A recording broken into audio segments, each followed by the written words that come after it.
Hello and welcome to this video on the mobile menu. This is the first look that you've had at a mobile menu. So for the most part, incorporating this into your assignment is bonus, right? So this is introducing you to one of the techniques you have for a mobile menu. We're going to start out with the same thing we always do for navigation. I'm just going to paste it in there. We have our navigation container. Inside that navigation, we've labeled it as main navigation. If you put stuff into a container, you've got to label it. That means if you start a section or a nav or an article, you've got to have a heading underneath it. It's got to label what's inside of it. With our navigation is typically an unordered list with list items as well as hyperlinks. So here we have our hyperlinks with an href that has the value of hashtag, which just means it's going to look and act and feel like a link, but it's not going to go anywhere, which is good because we don't want it to right now. All right, so just our standard navigation container. It's heading, got a heading. It's labeled as a main navigation. Our unordered list of hyperlinks, same as always. In this technique for a mobile menu, we're going to add 2 lines of code. So right between that H2 and the UL, we're going to add a checkbox that is essentially going to say, if this box is checked, then deliver this style. And if this box is unchecked, deliver this other style. All right. So we're going to add our input, which typically we only add with a form, but this is how one of the ways we can use it for a mobile menu. Input is going to require the type attribute, so we'll give it the type attribute with the value of checkbox because that's what's going to give us that action of showing the menu, not showing the menu. So the drop down is controlled by whether or not this checkbox is checked or not. We've got to give that input some sort of ID so we can grab onto it. So we're going to give it the ID of drop down. All right, that's the first line of code we're adding is that input checkbox. If we've added an input, we have to have a label that goes with it. So we've added a label, and our first attribute, and only in this case, is going to be for, right? It wants to know what the label is for. So we're going to give that the value that matches the ID of our input. So in this case, it's drop down. That makes way more sense. All right. And then we're going to go ahead and close that label. Now, we could put content in here, right, which is essentially going to go right next to this box that is just the word menu. And then that would be the thing that would show or reveal or be on our menu. In this case, we're going to make it fancy. And we're going to add a span. And we're going to close a span. Span, and we're going to close that span. Because we're going to put in, with the CSS, a little fancy animation that is going to draw our mobile menu hamburger, that 3 lines, the hamburger, and that is going to serve as our checkbox. And when it's in check, it's going to reveal the menu, and then it's going to change to an X, which we're essentially drawing with 2 lines and animating. And then when we click the X, the triple lines or the hamburger will come back. If this is over your head, and should be because we haven't learned this yet, we're just kind of previewing it here. We're going to copy and paste all that in, but I'm just wanting you to know what it is and how we're going to learn that later in the last module. All right, so the span is just there to be the thing we grab onto in order to draw the hamburger menu and the X that will turn the checkbox on and off. We've just added an input and a label, and that's the only difference in terms of the HTML of what's happening there. Let's move on to the CSS because this is where stuff's going to happen. So on the rendering so far, this is what it'll look like, right? We haven't designed any of it. We haven't designed the drop down. We're looking for the design here in the CSS. So the first thing we're going to do is where we kind of always start. We're going to look at the nav. That's the only piece of content we have here. It's the main piece of content. And we're going to go ahead and say this is a mobile first approach to the CSS, which means the smallest viewport window is going to take care of the style will go first.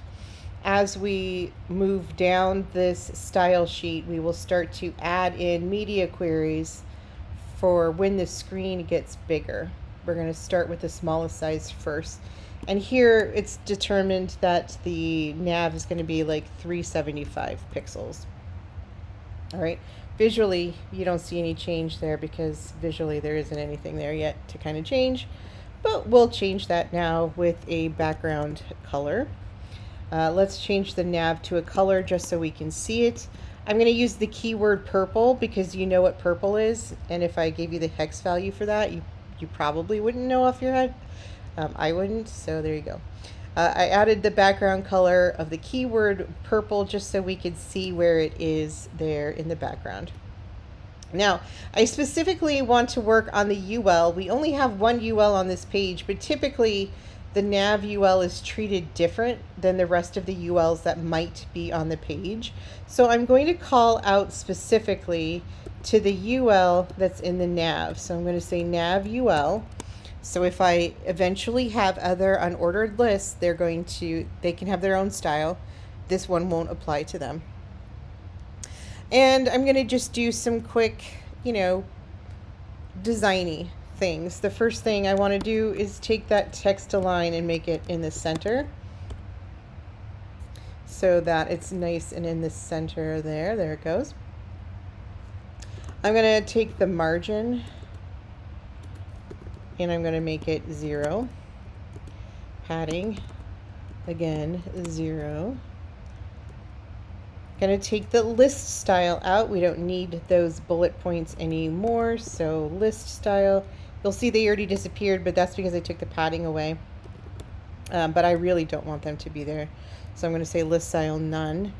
And then here's the key to this mobile part of the navigation is that we want to control the overflow. Meaning when the container isn't big enough to show all the content, then I want you to control that overflow and say hidden. All right. In other words, height is automatic. It's always going to be whatever the content is going to fill. But right now we're going to take that height and we're going to take it down to 0. So we're going to do max height. Height would also work in this case. And we're going to change that to 0. So we just changed the UL to have that max height of 0, and now it's all disappeared. If I didn't change the overflow to hidden, it'd still be there because the browser wants to show you the content, and its default is to just show you anyway. So in this case, we're saying anything above 0 that is the overflow. And with the overflow, I want you to hide it. And so now it's gone. This is a key part to the menu. Max height is 0. Now we're going to add in just a little bit that is the animation. So feel free to just see it and understand that that's what it's for, and you'll learn later. But we're going to transition. The thing we're going to transition is that value of that property max height. When we do transition it, it's going to be over 0.2 seconds and in the ease out style. Oops. Ease out. Okay, so that's for a bit of the navigation there. Then we're going to take care of that nav H2. Generally speaking, the word's main navigation and that H2 is not there for the visible user because we style the navigation in a certain way. It's a clue that that's what it is. However, for search engine and for non-visual users, we have to have that there in the code. So we're going to leave it in the HTML, but then we'll just make it invisible. To the folks that are visually looking at the site, we don't need them to see that, so we're going to change the visibility to hidden. Whenever we do this, we have an SEO technique where we also then add this to this height of 1 pixel. That takes that space that the words were taking up and just condenses it down to 1 pixel. All right, that's a standard technique we'll use for any navigation. Continuing on, we want to specifically target the hyperlinks that are in the list items in our navigation. So again, only going to control these hyperlinks that are in the navigation. And we're going to first display them block.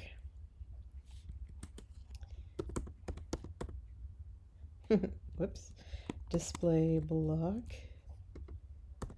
The next thing we're going to do is give them a little padding so that they're bulked up a little bit. So we're just going to do 20 pixels by 20 pixels.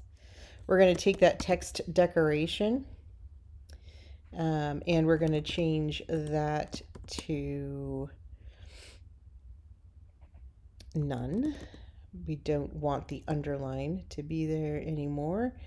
And then we're going to change the color of the text to white, again using a keyword so you'll know exactly what's happening there. Again, they're hidden, right? So right now we don't see any of that. This is really for when we reveal them, and they'll have a certain look to them. The next thing we have to do is take care of what's going to happen during the hover, right? If someone was to try and hover over the menu, so we're taking the nav links and the input, and we're going to change that to a black background. Again, can't see it because they're hidden overflow. We'll get there, promise.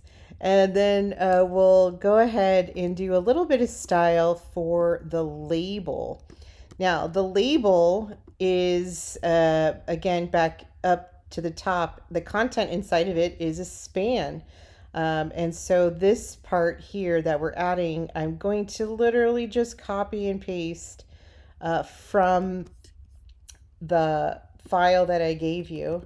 So for label down, you're going to paste that code in. Essentially what it's doing here is changing the pointer and the hand that's happening here, and then giving that triple lines to make the hamburger.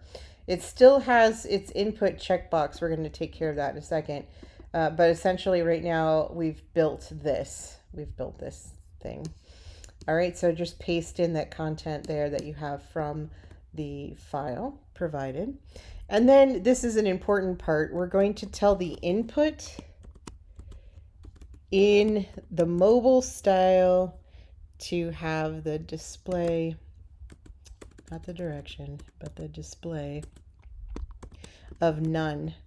The difference between none display and visibility hidden is big, right? They sound like they would do the same thing. Display none takes it out of content for everybody, whether they're visual users or non-visual users, including Google. So Google wouldn't even know that that input checkbox is there. If I want it to be there for my non-visual users, then I'm going to use the invisibility property. Right, but I've just made that disappear. So I have the first part of my checkbox, which is my triple lines there, and when I add the rest of it, when it's checked, it's going to reveal the menu, and when it's unchecked, it's going to hide the menu like it is here. So that's the next part of copy and paste we're going to do from that file that I gave you from input checked down. We're going to copy and paste these properties that are taking care of what happens when the input box is checked. It's going to affect the unordered list and change the max height from 0 that we gave it earlier to 500, and then it's going to animate the lines to make them an X. So there's our menu. This is our checkbox. Remember, the X and the hamburger are all happening in that span that we put in the label. So when we check and uncheck, it has a nice little animation, but it also reveals the menu that we can see right here.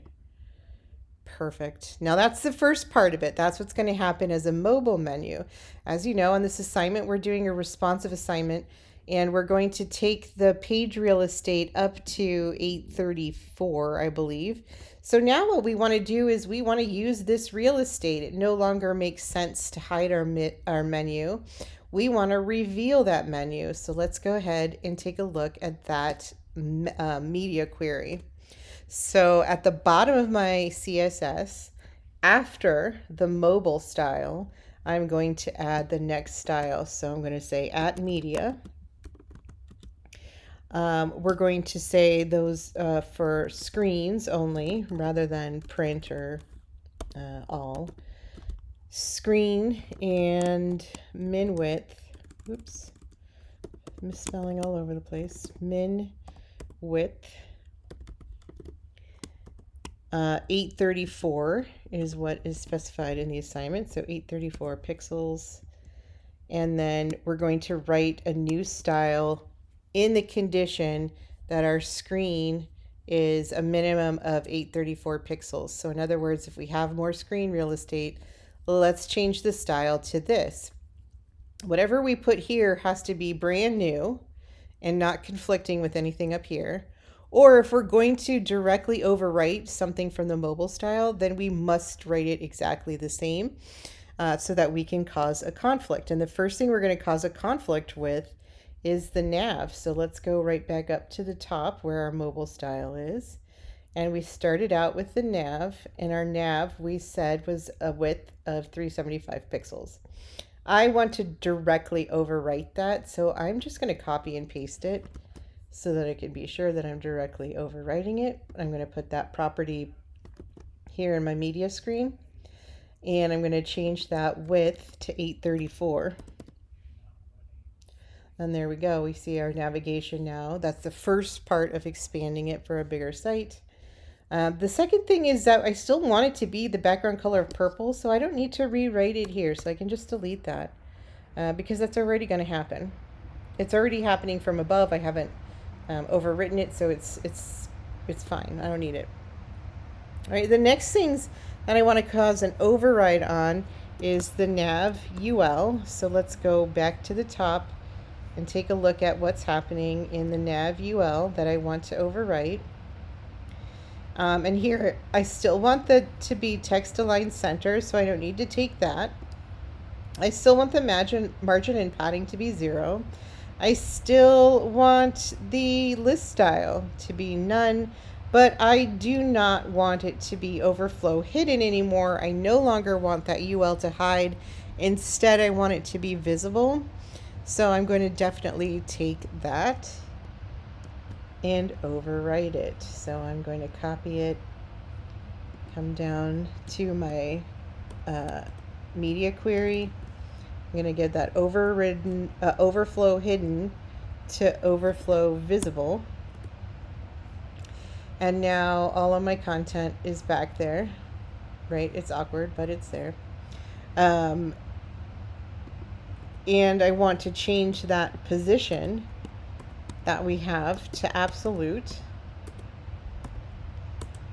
I want it to go from the top 25 pixels so that we can see it. There it is, starting to be up there, starting to make our changes. It's not done yet, right? The next thing I want to do is have it display as a grid. This is one way I can make that content go vertical. I'm going to do grid template columns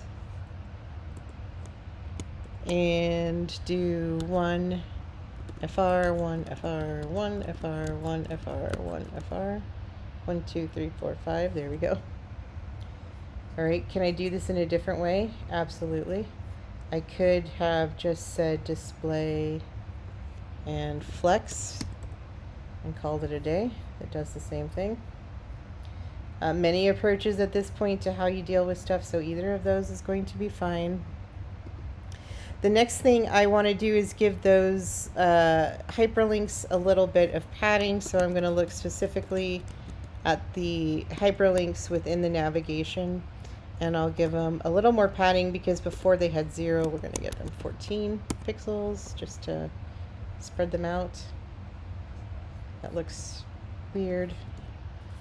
What if we gave it 50 pixels? Oh, that's kind of a lot. About 20. All right. Now you'll note that we still have that input check there because we haven't done anything with it yet. It's still there.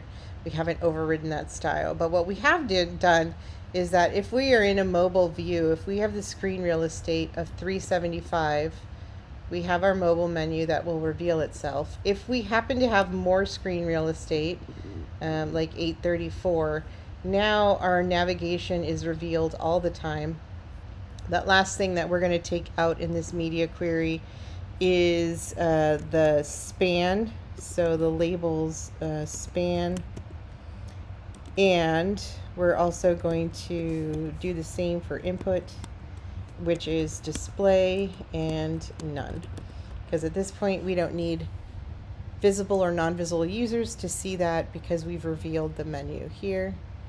So when I have more screen real estate, I have my menu revealed. I can still use it. And when I have less screen real estate and I have that hidden, I can reveal it with this drop down. I hope that helps.